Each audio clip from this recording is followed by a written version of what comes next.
George Eliot's Middlemarch, it isn't really just a novel. It's an entire universe packed inside one small town. It's this deep, profound look at ambition, at failure, love, and that quiet, often really painful search for a meaningful life. So let's dive into this absolute masterwork together. And right there, in that one line from the narrator, is the key to the whole thing. The novel is this huge, intricate web. Every single thread, every character is connected, pulling on everyone else in ways they can't even see. Our job right now is to trace a few of those threads and see where they lead. So, where are we? We're in Middlemarch, a fictional English town back in the 1830s. But it is so much more than just a place on a map. You have to imagine it as a living, breathing thing, this complex social organism where everybody knows everybody else's business. Or at least, they think they do. Life here is lived under a microscope. Seriously, every choice you make, who you marry, any new idea you have, it's all subject to the town's collective judgment. And this constant watchfulness, it shapes people's destinies, it fuels rumors, and it can absolutely crush even the most passionate spirits. It's like an invisible cage that all our characters have to live in.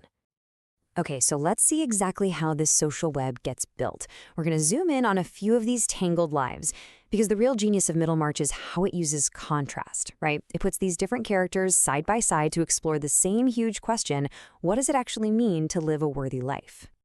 And here we go with the novel's central contrast between its two main young women.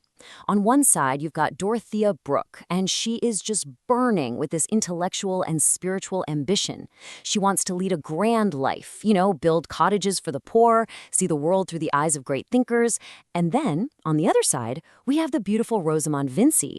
Her world is all about elegant surfaces. She's completely focused on social status, her appearance, and marrying well, while Dorothea is desperately searching for what's underneath it all. We see a really similar contrast with the men. There's Dr. Lightgate, who shows up in town just full of ambition. He sees medicine as the grandest profession in the world, and he wants to bring modern science to this, let's be honest, provincial backwater. He's a total idealist. And then you have Caleb Garth.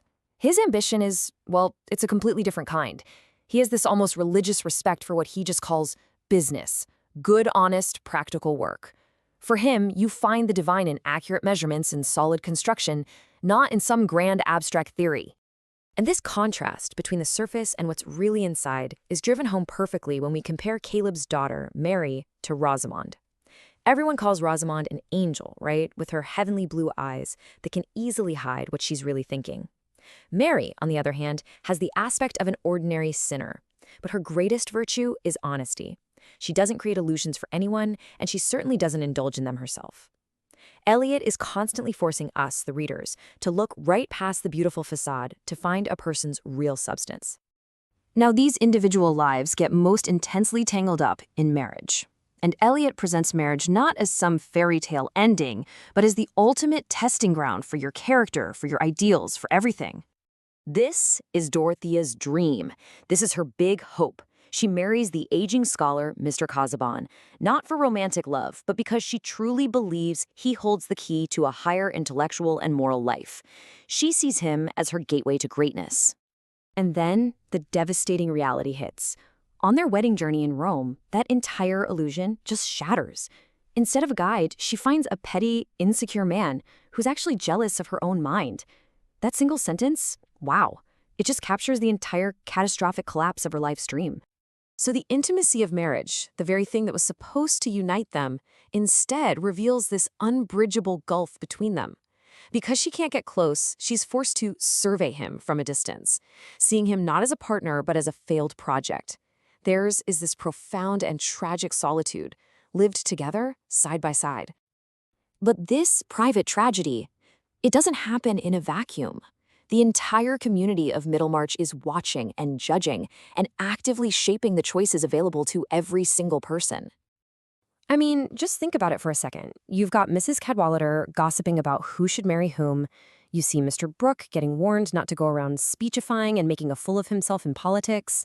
Dr. Lydgate faces this intense professional jealousy and all these rumors just for trying to bring in new medical methods. The whole town speculates on who's going to inherit old Featherstone's money, and they pass this incredibly harsh judgment on Mr. Bulstrode when his past comes to light. nobody escapes the town's gaze. Nobody.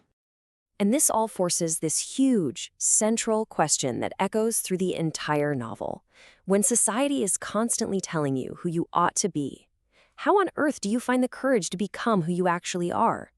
How do you hold on to your own beliefs when public opinion feels like a force of nature? The answer, Eliot seems to suggest, lies in this really difficult but absolutely vital process. It's a journey that almost every major character has to take, the painful loss of their illusions.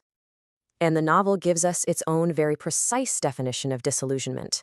It's that moment when a person you only knew through the imaginative weeks called courtship is revealed through the continuity of married companionship as someone, well, someone entirely different.